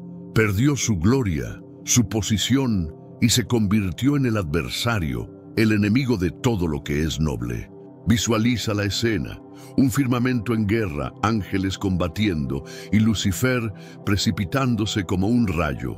Es sobrecogedor, ¿no? Pero ahora reflexiona: si incluso un ángel tan magnífico se perdió por soberbia, ¿qué nos revela esto sobre nosotros? ¿Has meditado alguna vez sobre cómo la gratitud y la humildad pueden transformar nuestra visión? En los comentarios, relata una situación donde elegir la humildad marcó la diferencia en tu vida. No te alejes, porque en el próximo capítulo revelaremos dónde estaba Jesús durante esta batalla y cómo aseguró la victoria. No vas a poder creer lo que viene después. Acabamos de ser testigos de la caída de Lucifer, un ángel que intercambió la gloria celestial por la soberbia, desencadenando una guerra que convirtió el firmamento en campo de batalla. Pero una pregunta persiste: ¿dónde se encontraba Jesús mientras esto ocurría? Mientras Lucifer se engrandecía y Miguel comandaba a los ángeles fieles contra el dragón, ¿cuál era el papel del Hijo de Dios? La respuesta es tan impactante como inesperada y nos transporta al núcleo del diseño divino, donde el amor por la humanidad resplandece más intensamente que cualquier rebelión. Jesús no era un observador pasivo en aquella guerra cósmica. Estaba en el epicentro de todo, como la autoridad máxima que aseguró la derrota del mal y despejó el camino para nuestra redención. Exploremos esta historia y descubramos cómo su presencia alteró el destino del universo. Para comprender el rol de Jesús, debemos regresar al origen, incluso antes de la formación de los ángeles o del universo. La Biblia, en Juan 1:1, nos brinda una pista extraordinaria. En el origen existía el Verbo, y el Verbo coexistía con Dios, y el Verbo era Dios. El Verbo es Jesús, la expresión viviente de la palabra divina, eterno y unificado con el Padre y el Espíritu Santo. No solamente preexistía antes que Lucifer, es el arquitecto de todas las cosas, incluyendo los ángeles. Colosenses 1:16-17 proclama: porque por Él fueron formadas todas las cosas, las que están en los cielos y las que están en la tierra, visibles e invisibles, sean tronos, sean señoríos, sean principados, sean potestades. Todo fue forjado por medio de Él y para Él. Y Él existe antes de todas las cosas, y todas las cosas por Él son mantenidas. Esto significa que Lucifer, con toda su magnificencia y sabiduría, fue forjado por Jesús. Cuando el ángel rebelde desafió al Creador, desafió a quien le había otorgado existencia. Pero ¿por qué Jesús no intervino directamente, aniquilando a Lucifer en el momento de su traición? Aquí entra uno de los mayores enigmas del plan divino: el libre albedrío. Dios forjó ángeles y humanos con la libertad de decidir entre amarlo o despreciarlo. Si Jesús hubiera destruido a Lucifer inmediatamente, los otros ángeles podrían obedecer por temor, no por amor auténtico. Dios desea lealtad sincera, un amor que surge de la elección, no de la intimidación. Así como permitió que Judas lo traicionara conociendo su plan, Jesús permitió que Lucifer siguiera su rumbo. Esta libertad es lo que hace posible el amor verdadero, pero también acarrea consecuencias. Lucifer eligió la soberbia y su caída fue inevitable. Cuando la guerra estalló en el firmamento, descrita en Apocalipsis 12, Miguel y los ángeles fieles enfrentaron al dragón y sus seguidores. Pero la victoria no emanó únicamente de la fuerza de Miguel. Apocalipsis 12:10 proclama: ahora ha llegado la salvación, el poder y el reino de nuestro Dios y la autoridad de su Cristo. Esto nos demuestra que la derrota de Lucifer fue sellada por la autoridad de Jesús. No solo presenció la batalla, la dirigió como el comandante supremo de los ejércitos celestiales. Lucas 10:18 refuerza esta idea con Jesús declarando: yo contemplaba a Satanás precipitarse del cielo como un rayo. Estas palabras no provienen de un espectador neutral. Revelan que Jesús estaba completamente consciente y en control, garantizando que el dragón fuera lanzado a la tierra, despojado de su gloria. Pausa un momento y reflexiona. Saber que Jesús desde el principio tenía autoridad sobre Lucifer y aún así eligió rescatarnos. No es extraordinario. Vio emerger el mal y aún así diseñó la redención de la humanidad. Esto te hace sentir cuánto te ama. En los comentarios, comparte qué significa para ti saber que Jesús controla todo, incluso en las batallas más grandes. No te alejes porque apenas estamos comenzando a revelar el papel de Jesús, y lo que viene después te va a impactar aún más. Pero el papel de Jesús trasciende el garantizar la derrota de Lucifer. Él es el núcleo del plan de Dios para la humanidad. Y es aquí donde la historia se vuelve aún más personal. Mientras Lucifer cayó por querer ser más de lo que era, Jesús eligió el camino contrario. Hebreos 2:14 nos dice que se hizo humano, compartiendo nuestra carne para destruir el poder de la muerte y liberarnos. ¡Qué contraste extraordinario! Lucifer quiso ascender a los cielos y cayó. Jesús descendió del cielo y nos elevó. Este amor sacrificial es la esencia del Evangelio y estaba operando incluso durante la rebelión celestial. Dios sabía que la humanidad, tentada por Satanás, necesitaría un Salvador. Jesús no solo observó la caída del dragón, ya preparaba el plan que culminaría en la cruz. ¿Por qué la humanidad era tan valiosa para Dios? Porque fuimos forjados a su imagen, con la capacidad única de amarlo libremente. A diferencia de los ángeles que sirven por diseño, los humanos pueden elegir amar o rechazar al Creador. Tenemos un recurso espiritual para ti, Caminos de la Revelación, un libro para comprender las profecías y fortalecer tu fe. Lo encuentras en el primer comentario. Léelo, compártelo y prepárate espiritualmente para lo que está por venir. No esperes a que otro desastre te obligue a mirar hacia arriba. Hoy es el día aceptable. Hoy es el tiempo de actuar con fe. Fortalécete en la palabra, profundiza en la oración y rodea tu vida de personas que también estén buscando a Dios de todo corazón. Esta libertad emocionó el corazón de Dios, pero también provocó la envidia de Lucifer. Cuando vio que los humanos ocuparían un lugar especial en el plan divino, su rebelión ganó un nuevo objetivo. Expulsado de los cielos, Satanás dirigió su furia contra nosotros. No podía alcanzar el trono de Dios, entonces atacó lo que Dios más amaba. En Génesis 3, engañó a Eva, prometiendo que sería como Dios, el mismo deseo que lo consumía. Desde entonces, Satanás trabaja para alejarnos del Creador, sembrando mentiras, terror y destrucción. Pero Jesús nunca nos abandonó. Su autoridad es absoluta, como declara en Mateo 28:18, después de la resurrección. Toda potestad me ha sido conferida en el cielo y en la tierra. Cuando Lucifer intentó usurpar la gloria de Dios, fue la soberanía de Jesús la que garantizó su derrota.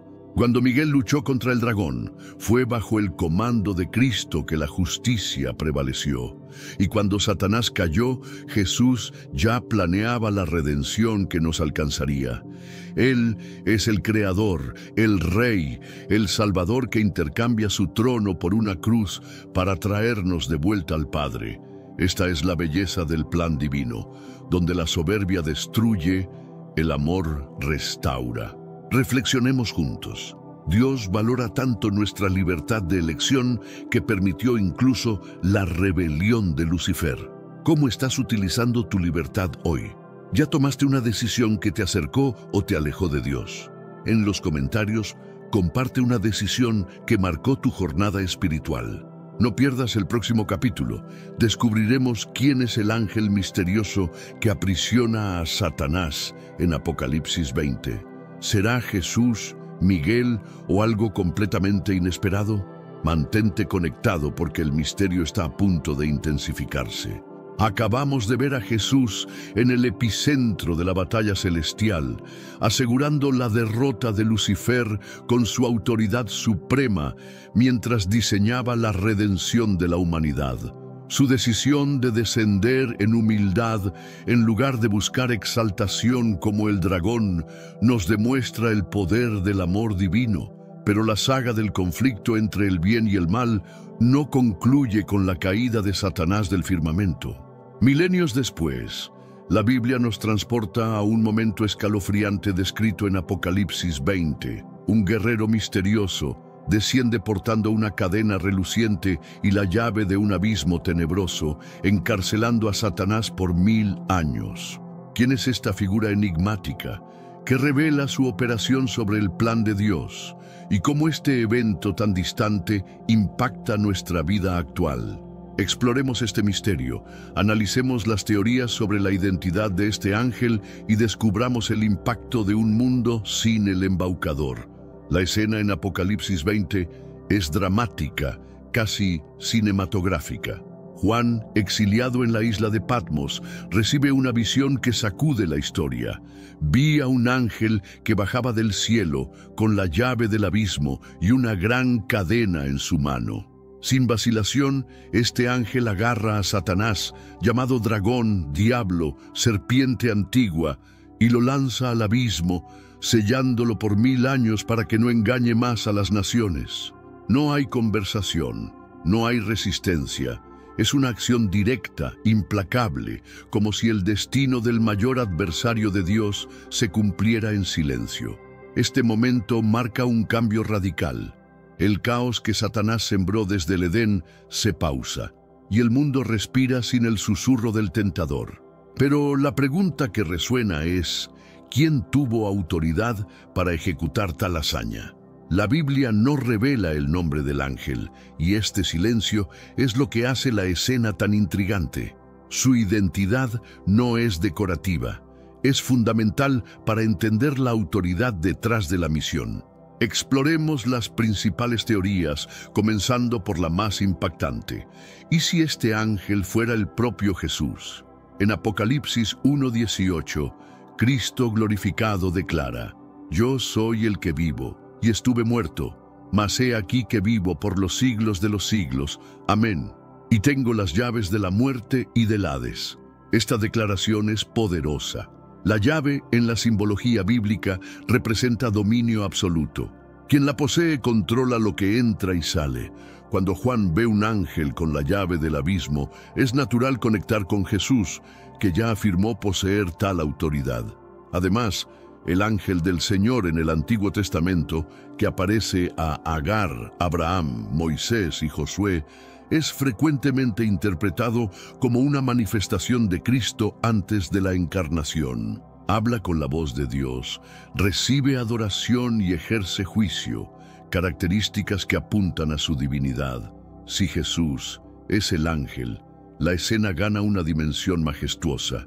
El mismo que forjó a Lucifer, que vio su caída y planeó nuestra redención, ahora desciende para apresar al enemigo, sellando su derrota final. Pero hay un detalle que intriga. En Apocalipsis 20, el texto no lo llama Cordero, Rey de Reyes o Verbo de Dios, como en otros pasajes. Es simplemente un ángel. ¿Por qué el anonimato? Tal vez Juan, inspirado por Dios, quiso enfatizar la operación, no el título. El silencio puede ser intencional, mostrando que la autoridad divina no depende de etiquetas. Cuando se trata de Dios, hasta el silencio comunica poder. Reflexionemos. Imaginar a Jesús descendiendo con una cadena para apresar a Satanás es impresionante, ¿verdad? ¿Pero te intriga el misterio del anonimato? ¿Quién crees que es este ángel? ¿Jesús con las llaves del infierno u otra figura? En los comentarios, comparte tu teoría. No te alejes porque aún tenemos otras posibilidades fascinantes para explorar, y una de ellas te va a sorprender. Continúa viendo para descubrir quién más podría cumplir esta misión. Otra teoría apunta a Miguel, el arcángel guerrero. Su nombre, ¿quién como Dios?, es una declaración de humildad y lealtad. Miguel no es un ángel común, es un comandante celestial, siempre vinculado a conflictos espirituales intensos. En Daniel 10, enfrenta al príncipe de Persia, una entidad maligna. En Daniel 12, surge como el gran príncipe que protege al pueblo de Dios. Y en Apocalipsis 12, lidera a los ángeles fieles contra el dragón, expulsando a Satanás de los cielos. Dado su historial, Miguel parece un candidato natural. Ya derrotó a Satanás antes. Aprisionarlo sería el desenlace de una larga campaña celestial. Algunos incluso sugieren que Miguel es una manifestación de Jesús en su papel militar, pero otros hacen una distinción clara, viendo a Miguel como un ángel forjado, no divino. Esta teoría es sólida, pero también plantea preguntas. En Apocalipsis 20, el ángel no aparece como un guerrero glorioso, desciende con una llave y una cadena, ejecutando el encarcelamiento de forma fría, casi impersonal. No hay batalla épica, solo un acto de juicio. Esto nos lleva a una posibilidad más audaz. ¿Y si el ángel fuera Abadón, el destructor? En Apocalipsis 9:11, Abadón, cuyo nombre significa destrucción, es descrito como el ángel del abismo. reinando sobre criaturas demoníacas que emergen de allí. A diferencia de Miguel, que lucha en los cielos, Abadón parece gobernar el propio lugar donde Satanás será confinado. No es prisionero, es el guardián. La idea de Abadón como el ángel de Apocalipsis 20 es intrigante. Si el abismo es una prisión cósmica, ¿quién mejor para encerrar a Satanás que su administrador? Pero hay un desafío. Apocalipsis 9 asocia a Abadón con seres demoníacos, lo que lleva a algunos a verlo como maligno. Sin embargo, la Biblia no lo clasifica explícitamente como tal. Dios utiliza ángeles con misiones destructivas como instrumentos de juicio, como el ángel que hirió a los primogénitos en Egipto, Éxodo 12:23. Abadón puede ser uno de esos agentes, temido pero obediente. Si fuera él, el encarcelamiento de Satanás gana una capa de ironía cósmica. El destructor se convierte en el carcelero del destructor, como si el abismo cobrara vida para decir: aquí, Satanás, es tu lugar. Por último, hay quienes defienden que el ángel es simplemente eso, un siervo celestial anónimo, sin nombre o título, cumpliendo la voluntad de Dios. Esta lectura destaca la soberanía divina. No importa quién ejecute la tarea, lo que importa es quién la ordenó. El anonimato refuerza que la gloria pertenece a Dios, no al mensajero. Sea Jesús, Miguel, Abadón o un ángel desconocido, el mensaje es claro. El mal que engañó naciones desde el Edén es silenciado durante 1000 años. Satanás no puede actuar y el abismo, sellado por una orden divina, se convierte en su prisión. El mundo experimenta un silencio impuesto, una pausa en el caos, donde las naciones ya no son engañadas.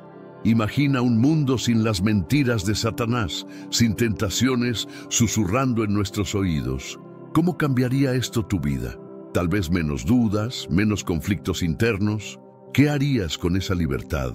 En los comentarios, cuenta cómo la idea de un mundo sin el embaucador te inspira. No pierdas el próximo capítulo. Exploraremos qué sucede durante esos 1000 años y cómo esta historia se conecta con tu vida hoy. Mantente conectado porque la respuesta te hará reflexionar profundamente.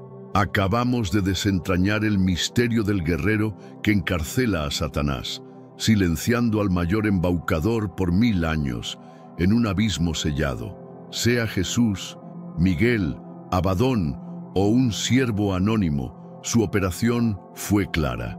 El mal fue contenido y la autoridad de Dios brilló. Pero ¿qué ocurre durante esos 1000 años? ¿Qué significa este periodo llamado milenio? Y más importante, ¿cómo se conecta con nuestra vida actual? Esta pausa en el caos no es solo un acontecimiento futuro, carga lecciones profundas sobre arrogancia, humildad y la esperanza que podemos experimentar ahora. Exploremos el significado del milenio, reflexionemos sobre sus implicaciones y descubramos cómo las historias de Lucifer y Satanás nos desafían a tomar decisiones que resuenan en la eternidad. El milenio descrito en Apocalipsis 20 es una era en que Satanás, el dragón, está encarcelado, imposibilitado de engañar a las naciones. Visualiza un planeta sin el murmullo del tentador, sin las falsedades que fracturan, sin las seducciones que nos apartan del bien. Las Escrituras relatan que es arrojado al abismo, sellado por un decreto divino que ningún ser puede quebrantar. Este sello no es un candado físico, sino una orden celestial, una demostración del poder absoluto de Dios.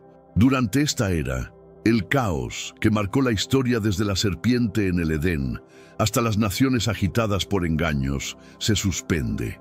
Es como si el planeta respirara aliviado, libre de la influencia de aquel que por milenios manipuló reyes, mentes y multitudes. Pero ¿qué es exactamente este milenio? Los eruditos de la Biblia ofrecen diferentes interpretaciones, cada una con sus matices. Los premilenistas creen que será un reinado literal de Cristo en la tierra por 1000 años, una era de paz donde la justicia divina gobierna directamente. Los amilenistas ven el milenio como un período simbólico que representa el reinado de Cristo en los corazones de los creyentes, ya en curso desde su resurrección. Los posmilenistas imaginan una era de progreso espiritual, donde la influencia del Evangelio transforma el mundo antes del retorno final de Cristo. A pesar de las diferencias, un punto es unánime. Durante este tiempo, Satanás está neutralizado. No puede engañar, interferir o sembrar discordia. Esta certeza nos inunda de esperanza. El mal, por más poderoso que parezca, tiene un límite.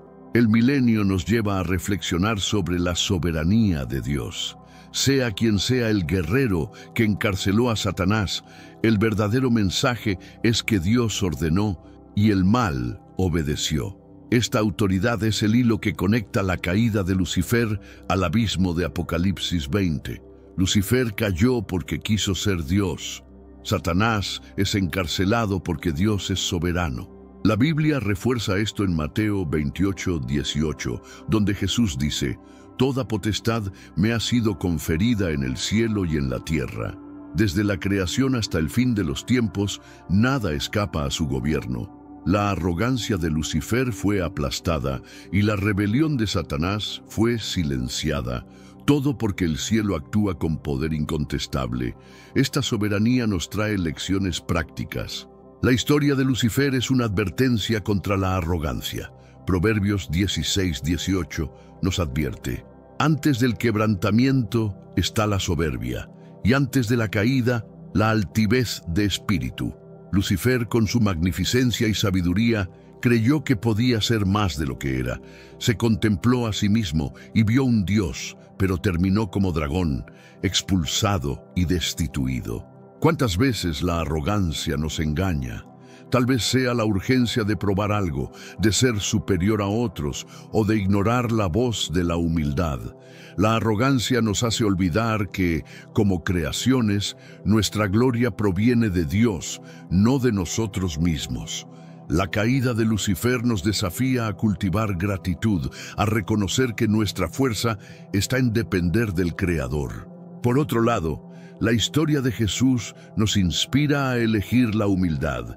Mientras Lucifer quiso ascender, Jesús descendió. Hebreos 2:14 nos dice que se hizo humano para destruir el poder de la muerte, intercambiando su trono por una cruz. Este contraste es extraordinario. El ángel que buscó exaltación cayó. El Hijo de Dios que se humilló nos elevó. La humildad de Jesús no es debilidad, es la fuerza que vence el mal. Cuando elegimos humildad, perdonar, servir, escuchar, seguimos el camino de Cristo que transforma corazones y restaura vidas. El encarcelamiento de Satanás refuerza esta verdad. El mal puede rugir, pero la humildad sostenida por Dios siempre triunfa. El milenio también nos ofrece esperanza. Saber que Satanás será silenciado nos recuerda que el mal no es eterno. Las luchas que enfrentamos, dudas, tentaciones, injusticias, tienen un final. Dios está escribiendo la historia y el último capítulo le pertenece. Esta esperanza no es solo para el futuro, nos sostiene hoy. Cuando enfrentamos desafíos, podemos recordar que Jesús, que derrotó a Lucifer y ordenó el encarcelamiento de Satanás, está con nosotros. Nos invita a vivir en la luz, a elegir el amor en vez de la arrogancia, la confianza en vez del temor. Romanos 8:37 nos asegura: antes, en todas estas cosas, somos más que vencedores por medio de aquel que nos amó. Detengámonos un instante. Imagina saber que el mal será silenciado y que Dios está en control. ¿No te llena esto de esperanza? ¿Cómo impacta esta promesa tu fe hoy? Tal vez sea la fuerza para enfrentar un desafío o el valor para elegir la humildad. En los comentarios comparte qué significa para ti la idea del milenio, un tiempo sin el embaucador. No te alejes, porque en el próximo capítulo reuniremos todas estas lecciones y te desafiaremos con una elección que puede cambiar tu vida. Mantente conectado, porque el final tocará tu corazón. Las historias de Lucifer y del guerrero misterioso nos confrontan con una decisión. ¿De qué lado estamos? La arrogancia de Lucifer nos conduce a la destrucción, como vimos en su caída, transformado en demonio que esparce tinieblas. Pero Jesús nos llama a la redención, a la humildad, a la vida. Nos ofrece libertad, pero la decisión es nuestra. Cada elección que hacemos, perdonar o guardar rencor, servir o buscar gloria, resuena en la eternidad. El encarcelamiento de Satanás nos demuestra que el mal no tiene la última palabra, Dios la tiene. Él nos invita a vivir de acuerdo con esta verdad, confiando en su amor, viviendo en su luz. La batalla cósmica no ha terminado, pero la victoria ya está garantizada por aquel que descendió, venció y reina para siempre. Acabamos de explorar el milenio, un tiempo en que el mal es silenciado, y vimos cómo las historias de Lucifer y del guerrero misterioso nos desafían a elegir entre arrogancia y humildad. Desde el firmamento conmocionado por la rebelión de Lucifer hasta el abismo que encarcela a Satanás, una verdad resuena: Dios está en control. La caída del ángel más magnífico nos alerta sobre el peligro de la arrogancia, mientras que la victoria de Jesús, que descendió en amor para salvarnos, nos inunda de esperanza. El guerrero de Apocalipsis 20, sea Jesús, Miguel, Abadón o un siervo anónimo, cumple la voluntad divina, demostrando que el mal, por más feroz, no tiene la última palabra. Esta odisea cósmica no es solo sobre ángeles o batallas distantes. Habla de nosotros, de las elecciones que hacemos y del bando que elegimos en la batalla eterna entre luz y tinieblas. Ahora la pregunta es, ¿dónde estás tú en esta historia? Reflexiona por un momento. La arrogancia de Lucifer lo llevó a la ruina, pero la humildad de Jesús nos trajo redención. Cada día enfrentamos elecciones que resuenan en esta batalla. Elegimos perdonar o guardar rencor, servir o buscar gloria. La Biblia nos asegura que la victoria ya está garantizada. Romanos 8:37 dice, «Somos más que vencedores por medio de aquel que nos amó».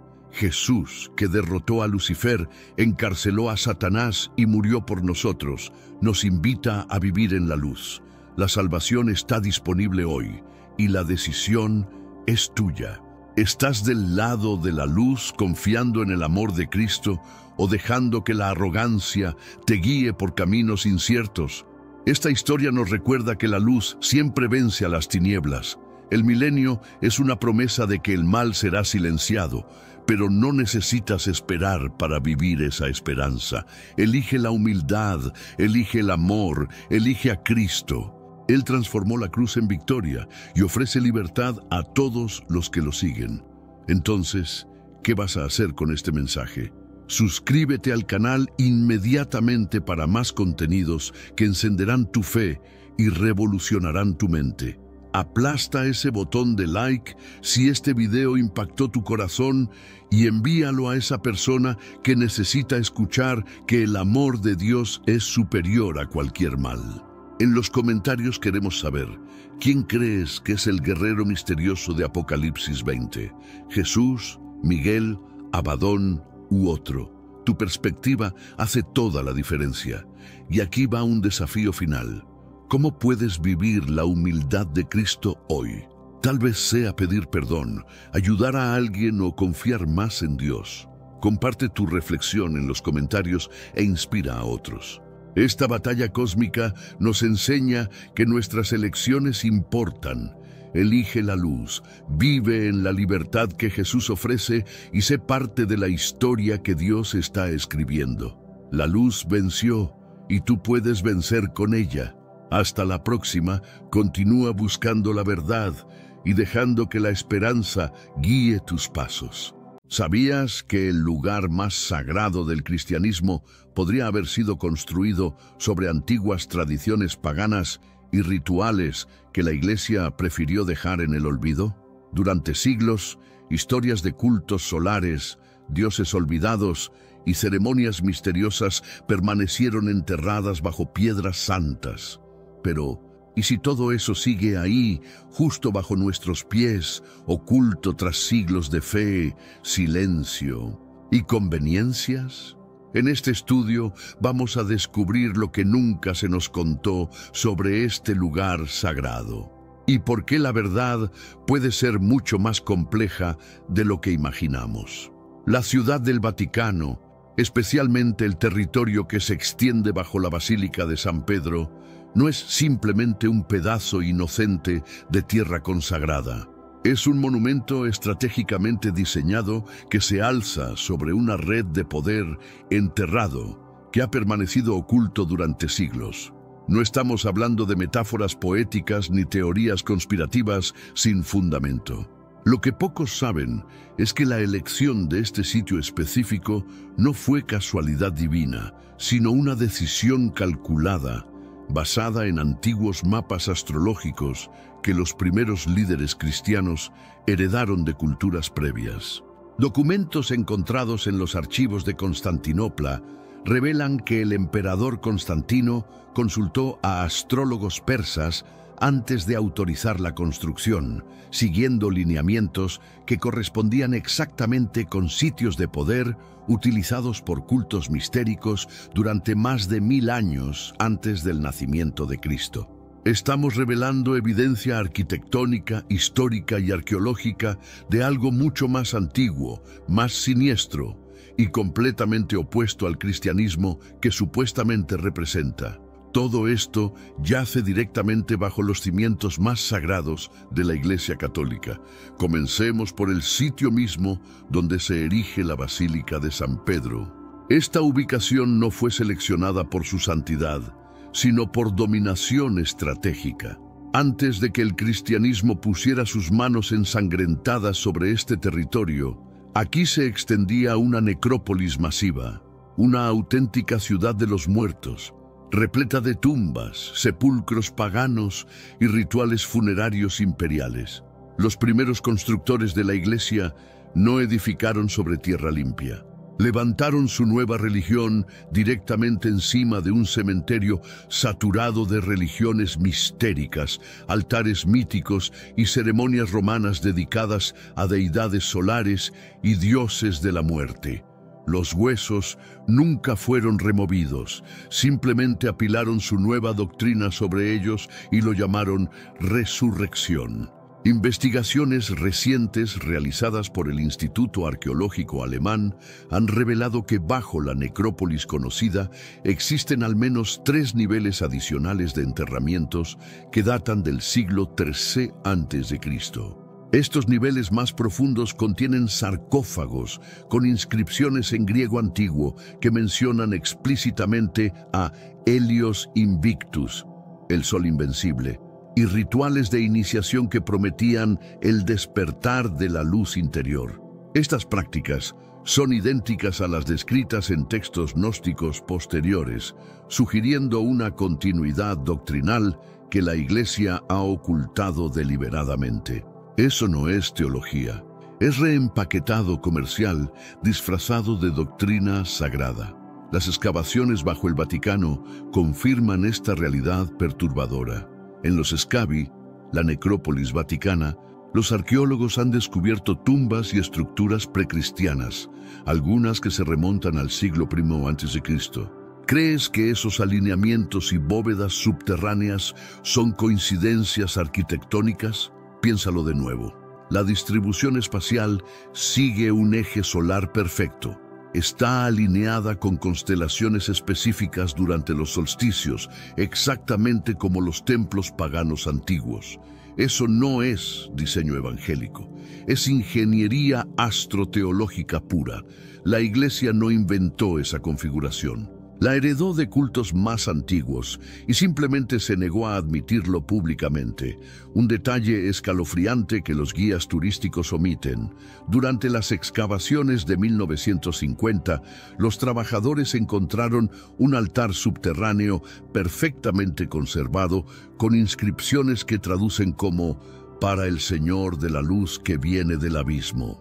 Este altar está orientado exactamente hacia el punto donde ahora se encuentra el altar papal de la Basílica Superior. Los ingenieros vaticanos midieron la alineación y confirmaron que ambos altares comparten el mismo eje vertical, creando lo que en geometría sagrada se conoce como un canal de invocación. Esta información nunca se hizo pública y permanece clasificada en los archivos técnicos del Vaticano. Pero antes, comparte este video con alguien a quien aprecias. Nuestra misión más grande en la tierra es difundir la palabra del Señor. ¿Sabías que muchas personas carecen de conocimientos por falta de contenido adecuado? Envíalo a ese grupo de WhatsApp o públicalo en Facebook. Estoy seguro de que no te arrepentirás. Y si te gustan videos como este, comenta abajo "quiero más". Así sabré si realmente lo disfrutas y definitivamente traeré contenido nuevo similar. En este mundo actual, vemos cada vez más personas yendo en contra de los principios tradicionales y parece que lo inmoral está cada vez más presente. Es común sentirse desorientado y sin rumbo. Sin embargo, aún existe un camino para recuperar la verdadera esencia y restablecer los principios éticos en nuestra rutina diaria. Si te sientes perdido en medio de la confusión y deseas más claridad, tenemos algo especial para ti, un recurso creado especialmente para ayudarte a comprender el significado de estos desafíos actuales y enfrentarlos con sabiduría y valentía. Este es el verdadero valor de Caminos de la Revelación, descifrando la Biblia por completo, un camino hacia la claridad y la serenidad a través de sus enseñanzas. Lo mejor de todo es que está disponible ahora, como un regalo, en el primer comentario fijado. No pierdas esta oportunidad de transformar tu vida y descubrir el propósito genuino de estos desafíos.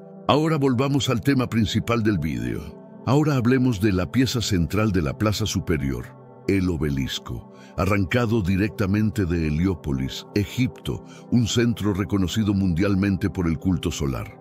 Esta estructura es un símbolo fálico que representa a Ra, el dios del sol.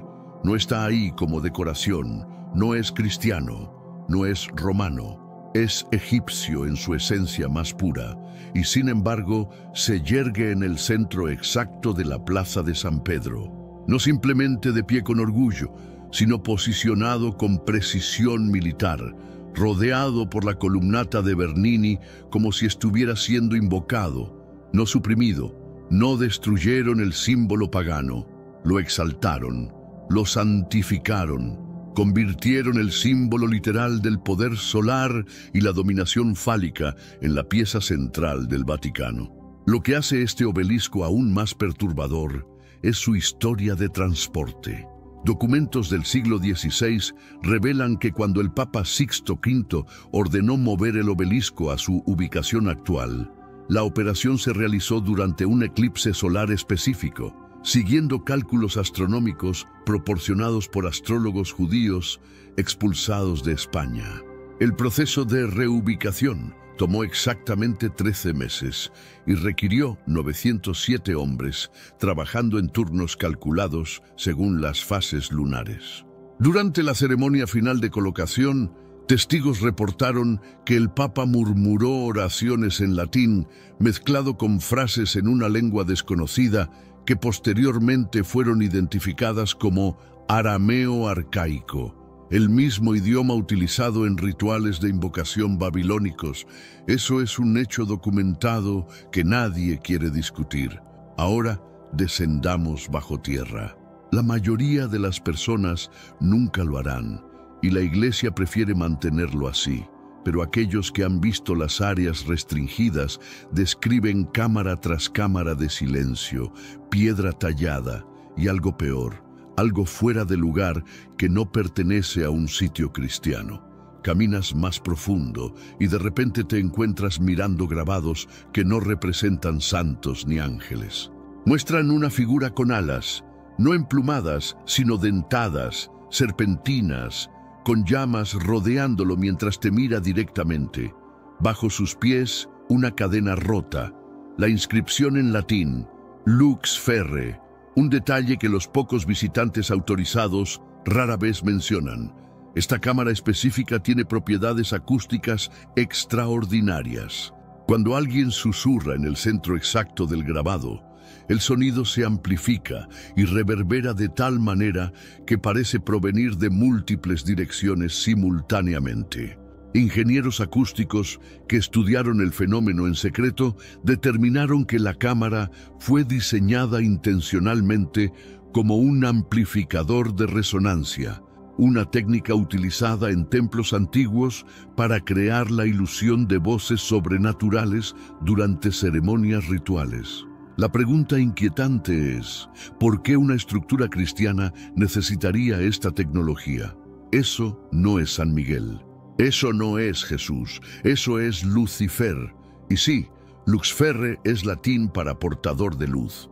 La Iglesia ha estado dándole vueltas a esto durante siglos, afirmando que fue una coincidencia, una mala traducción, un título inofensivo usado antes de la caída de los ángeles. Pero aquí está la realidad. Los gnósticos veneraban al portador de luz como un liberador del falso Dios de este mundo. En sus textos, Lucifer no era el villano, era la chispa, el revelador, el despertador. En los textos gnósticos recientemente descifrados de Nag Hammadi, específicamente en el Evangelio de la Verdad y la Pistis Sophia, Lucifer es descrito como aquel que rompe las cadenas de la ignorancia impuesta por el demiurgo. Estos textos, que la Iglesia intentó erradicar completamente, presentan una cosmología donde Yahvé es retratado como un carcelero cósmico y Lucifer como el portador de gnosis, conocimiento, a las almas atrapadas. La coincidencia inquietante es que las descripciones físicas de Lucifer en estos textos antiguos coinciden exactamente con los grabados encontrados bajo el Vaticano, hasta en los detalles más específicos como las alas serpentinas y las cadenas rotas. ¿Por qué demonios se encontrarían grabados que coinciden exactamente con esas descripciones bajo el Vaticano? Hablemos claramente sobre lo que el Vaticano realmente es: una máquina antigua codificada en piedra. No estamos hablando de decisiones de diseño accidentales. Estamos hablando de geometría ritual, matemáticamente precisa, integrada en su distribución, apuntando a un sistema de control, invocación y manipulación. Esta no es simplemente la forma en que construían en aquellos tiempos. Esto es programación arquitectónica, y las huellas dactilares están por todas partes si realmente te molestas en buscar. Empecemos con la distribución de la Plaza de San Pedro. Todos aman divagar sobre los brazos abrasadores de la iglesia de Bernini. Suena adorable, ¿verdad? Hasta que te das cuenta de que es literalmente un círculo de contención. Las columnatas gemelas no solo guían el tráfico peatonal, están diseñadas para encapsular y dirigir energía psíquica. La configuración específica de las columnas sigue un patrón matemático conocido como la secuencia de Fibonacci, donde cada segmento de la columnata mantiene una proporción áurea con el siguiente. Esta misma secuencia aparece en templos antiguos dedicados a rituales de invocación en Babilonia, Grecia y Egipto. Pero hay algo más. Estudios geológicos realizados en secreto en 1987 revelaron que toda la plaza está construida sobre una formación natural de cuarzo subterráneo que actúa como un conductor electromagnético. Cuando se combinan las propiedades del cuarzo con la geometría específica de las columnas, se crea lo que los físicos llaman un campo de resonancia dirigida, capaz de influir en los estados de conciencia de las personas dentro del perímetro. Eso no es una teoría. Así es como se construían los templos antiguos en Babilonia, Grecia y Egipto. La configuración imita recintos rituales circulares utilizados para ceremonias de invocación de alto nivel. En lo profundo de los archivos secretos del Vaticano,